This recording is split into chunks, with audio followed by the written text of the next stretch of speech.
Pourquoi est-ce qu'on a des problèmes de terrorisme aujourd'hui ? L'islam est une religion qui vit une crise aujourd'hui, partout dans le monde. C'est une crise profonde. Les musulmans sont pas des imbéciles non plus, c'est-à-dire on leur mène une guerre chez eux, en Afghanistan par exemple, ou au Mali, on leur rend la vie impossible, on s'en va les massacrer, on les tue par dizaines ou par centaines, et en même temps on voudrait que ces gens-là soient gentils, etc. Ils sont pas gentils, mais ils ont raison. Des fondamentalismes, des projets justement religieux et politiques qui, on le voit dans toutes les régions du monde, conduisent à un durcissement très fort. Y compris dans des pays où l'islam est la religion majoritaire. Autant je suis sur une lutte athée en disant que l'islam ne me convient pas, autant que l'islam est dangereux.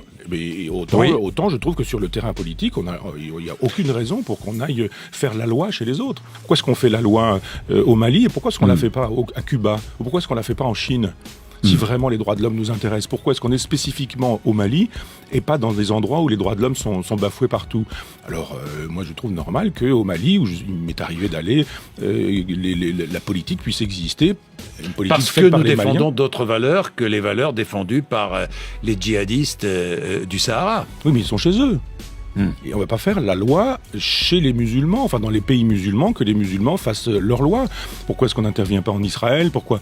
Il faut arrêter de vouloir faire la politique coloniale qui est la nôtre dans des pays sous prétexte que ce serait des droits de l'homme qui nous animeraient.